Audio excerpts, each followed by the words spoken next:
You've probably heard about the oligarchs who follow and answer to Putin. But what about those he can't touch? In this video, we'll reveal how some of Russia's richest billionaires managed to evade sanctions, slip under the radar of surveillance, and build private empires that can rival the power of the country itself. One man controls such a vital supply chain that his removal could disrupt the global food market.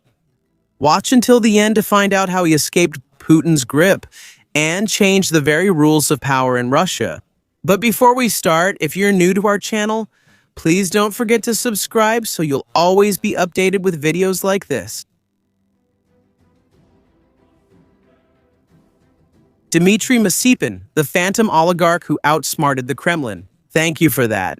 He's not the richest person in Russia, nor is he the most famous or always in front of the camera, but he might be the hardest to control. Even the Kremlin can't tell where his loyalties are. While other oligarchs revolve around Putin, make deals in gas, or fight for attention on television, Masipin moves quietly. He doesn't hide. He uses over 40 offshore trusts from the British Virgin Islands to the United Arab Emirates, all linked by lawyers skilled in complex legal matters. His wealth can't be seen in golden mansions or yachts docked in Monaco. There's no $100 million ship flying his flag. No football club that's always in the news. Instead, he controls something even more dangerous than oil, and that's the food infrastructure. Through his control of Olarcum and Uralkali, he holds nitrogen, potassium, and phosphate, elements that feed farms from Brazil to Bangladesh. It's estimated that 1 out of every 5 sacks of fertilizer sold worldwide passes through his influence. This is a kind of silent domination. But when there's a food crisis, this is even louder than the tanks of war. The combined value of Eurochem and Uralkali is estimated to be over $1 billion according to independent analysts. This is despite much of it being hidden behind shell companies in Switzerland, Cyprus, and Hong Kong. These aren't just corporate shields. For Masipin, they're bankers. In 2022, when the sanctions started to take effect, he was briefly included in the European Union list. But after just a few weeks, he was granted an exemption.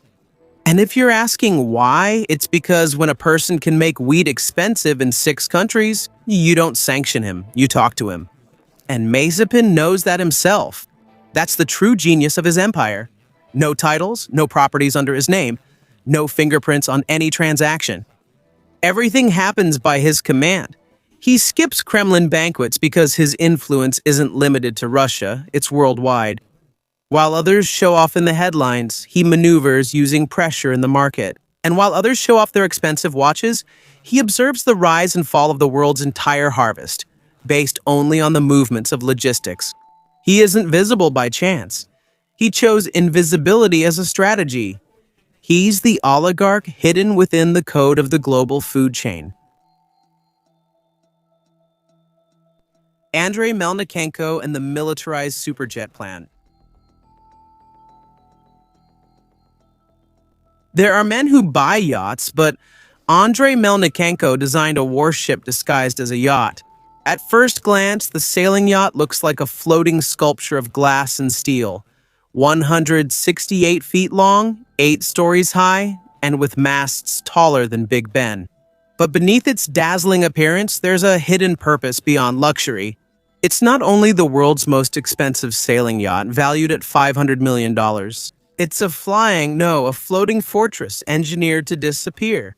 Every inch of the ship reflects a kind of paranoia polished by luxury. The hull has military-grade radar, signal scramblers that block external tracking, and anti-drone defenses guarding its perimeter. Inside, access is controlled by biometric fingerprint scanners that lock every suite, control room, and navigation chamber.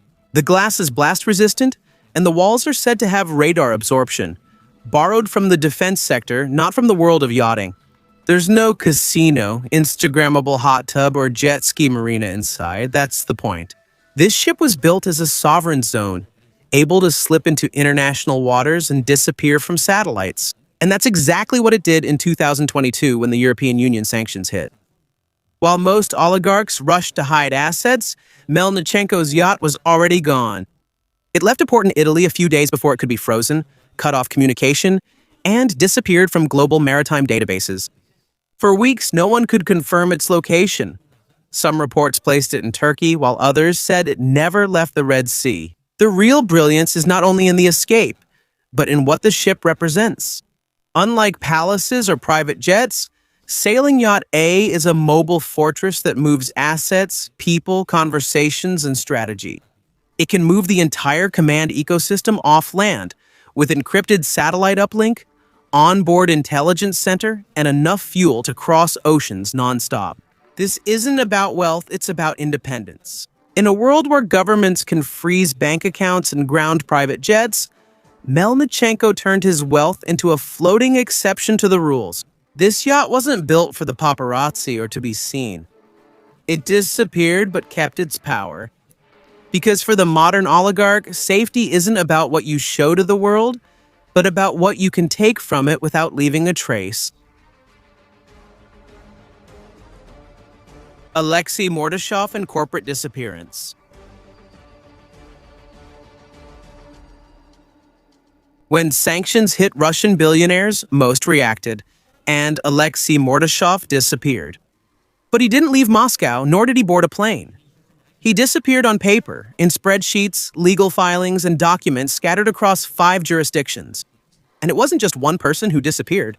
Over $9 billion in corporate control passed through a legal maze only he could navigate. At the center of his empire was Severstal, one of Russia's largest steel producers, which was once valued at over $1 billion on the public market. But Mordashov didn't just control steel. He had influence in banking, tourism, logistics, and technology. And he knew one thing: exposure is a weakness. So he did what most couldn't. Before sanctions took effect, he discreetly moved his Nord Gold and Sever Group shares to relatives, offshore trusts, and shell companies in the British Virgin Islands, Seychelles, and Lake Tecton. The names on the papers changed, but the money stayed put. The control line just shifted down a layer, but it was still his. It appears Mordashov is losing it all. The headlines are full of news about the West targeting those who have been sanctioned, but inside his legal vault, the assets are just being repurposed under new fronts. There's a displaced holding company, a Cayman-based entity set up there, and while investigators are busy mapping out the old network, he has already built a new one. This isn't evasion, it's choreography. Deliberate smokescreens, timed liquidations, and misleading filings. Mordashov didn't flee the fire. He redirected it into shadows that sanctions couldn't punish. And when the regulators thought they had him cornered, that's when they realized the pieces didn't fit. Ownership was divided, accountability unclear, and legally, no one was guilty. The strategy was powerful not only because of the money he saved, but also the time he intentionally added. Every day that the regulators spent dissecting his structure was another day he continued to operate, sign contracts, transfer resources, and strengthen his defenses. Instead of buying yachts or building fortresses like other oligarchs, Mordashov built a cloud, a corporate fog so dense it hides the rise and fall of empires from everyone. And when the air clears, the empire is still there, just harder to find and harder to touch. Vladimir Ticin and the Steel Empire hidden in code.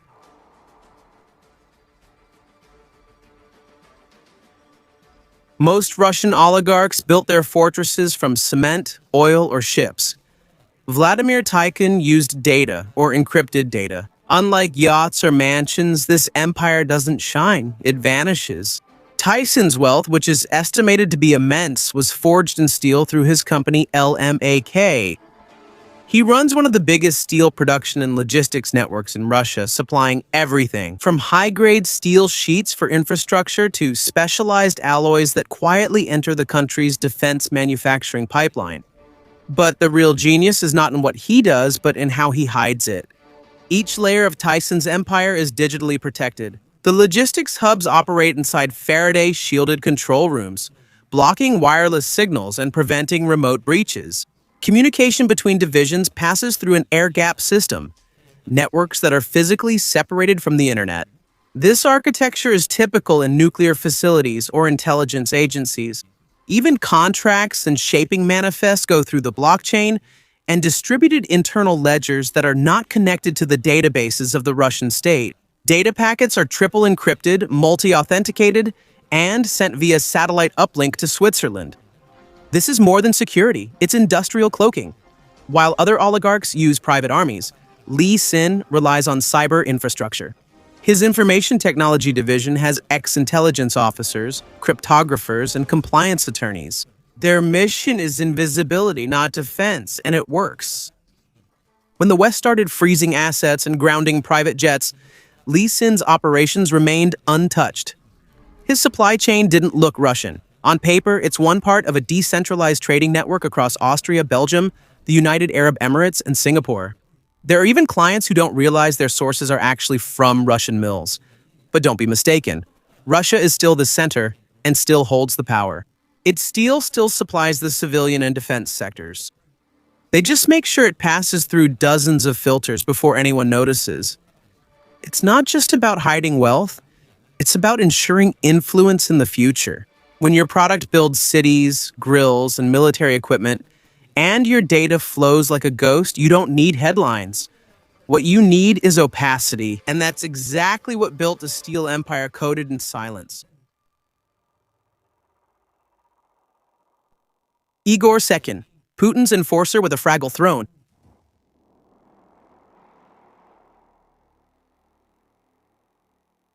Igor Sechin doesn't smile for the camera, and he doesn't need to. For nearly 20 years, he has been the most feared figure in Russian business, second only to Vladimir Putin in power and paranoia. As the chief executive officer of Rosneft, Russia's largest state oil company worth over $5 billion, Sechin doesn't just manage energy, he controls the very lifeblood of the Russian economy. Sechin's true value lies in the extent of his reach, his ability to wield the wealth of the state as if it were his own personal weapon. He commands loyalty from ex-intelligence officers, elite security units, and political operatives in multiple ministries and embassies. His operations don't start in the boardroom. They begin with encrypted briefings, hotel basements, and off-the-record trips to Caracas, Riyadh, and Beijing.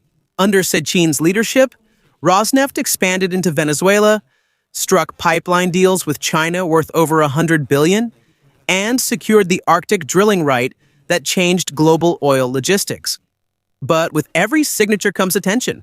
The kind of attention that doesn't just put sanctions on your name, but follows your every move like a shadow.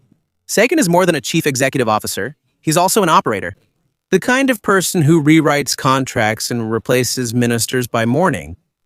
Insiders call him Russia's Darth Vader, not for drama, but because it's fitting. He built a quota around himself using secrecy, silence, and political leverage. His inner circle is carefully chosen, consisting of ex-Federal Security Service officials and military veterans. His meetings leave no digital trace, and his travels are concealed within the diplomatic community. Despite his power, Sechin became vulnerable. Because in modern Russia, proximity to power is both armor and danger. When the sanctions hit, he became one of the first targets. His overseas assets were frozen. His name drew attention in boardrooms from Geneva to Singapore. And as Putin's circle shrank due to global pressure, Sechin became even more exposed. Too close, too well-known, and too visible. Even his stronghold is starting to crack. Internal issues in Rosneft, rumored conflicts among Kremlin advisors, and increasing scrutiny from foreign regulators are slowly chipping away at the legend. His throne, once forged from the steel of pipelines, is starting to show cracks, because when your empire is built on state contracts, global oil routes, and geopolitical secrets, control alone isn't enough. You need deniability. Even Igor Sechin is slowly losing that. Roman Abramovich and the poison that changed everything. Roman Abramovich, once Russia's most prominent billionaire and owner of Chelsea Football Club, was often seen in London's elite circles as the polished oligarch blending wealth with Western respectability. His network sometimes reached over $1 billion, wrapped up in steel companies, real estate, private jets, and one of the most expensive art collections in Europe. He didn't just survive post-Soviet capitalism, he dominated it. But that version of Abramovich is truly gone.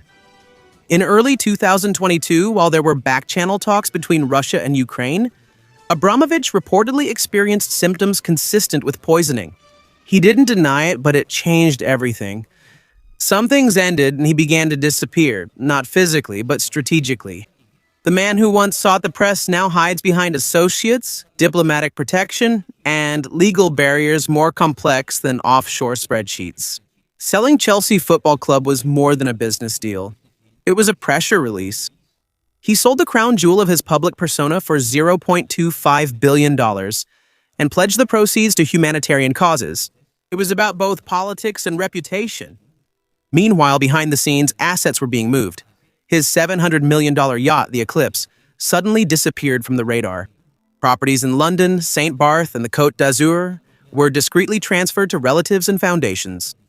Even his Gulfstream G650 jet began flying in winding and indirect routes, registered under newly established holding firms. Abramovich now exists in a space rarely entered by other oligarchs, between diplomacy and disappearance. According to reports, he is the only Russian billionaire with a Ukrainian passport, a detail that the official neither confirms nor denies, and which gives him a vague legal position. His role as an informal mediator in international negotiations has given him a kind of status that is almost untouchable. However, that mobility is entirely dependent on the line. He no longer gives interviews, his photos are rare, but his influence remains, embedded in art auctions, equity holdings, and advisory boards, always one step away from exposure.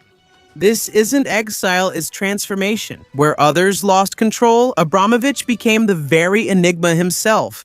Impossible to clean up, too visible to ignore, but too restricted. His true wealth isn't in banks, but in silence, plausible deniability, and the remnants of past transparency. Because now, the most dangerous person isn't the one giving orders, but the one you can't be sure is even there. Leonid Mikhelsen, offshore labyrinth of liquefied gas. Leonid Mikhelsen neither holds press conferences nor gives interviews. But behind the silence stands a man who controls one of the most critical arteries of global energy. As the chief executive officer and co-owner of Novatek, Russia's second-largest natural gas producer, Mikhelsen does not seek publicity. He has built permanence. His estimated network, which once reached billions of United States dollars, is structured like a sovereign hedge fund, spread across shell companies in Luxembourg, Cyprus, and the United Arab Emirates, each with its own board, proxies, and multiple legal shields like a firewall. His asset protection model isn't flashy. It's forensic. And there's no clearer example than how he kept Yamal liquefied natural gas alive when Western sanctions tried to shut it down. Yamal liquefied natural gas is one of the most ambitious.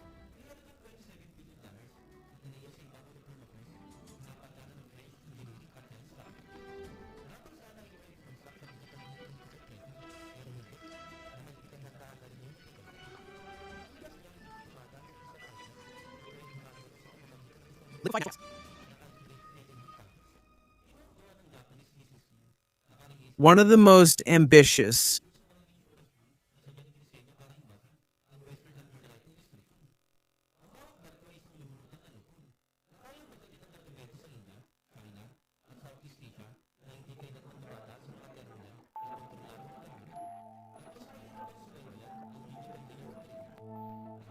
Is one of the most ambitious. Is one of the most ambitious.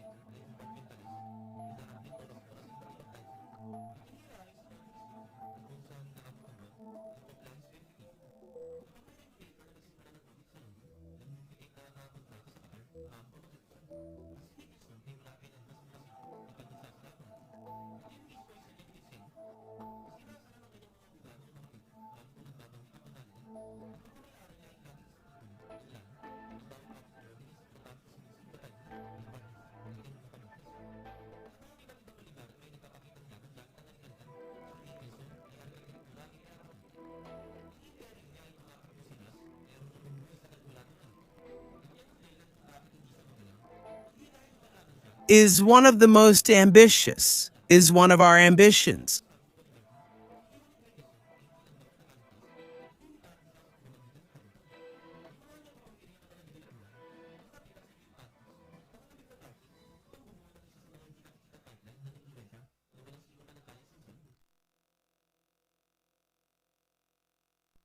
Yamal is one of the most ambitious. Yamal is one of the most ambitious in the world. The Yamal liquefied natural gas is one of the most ambitious.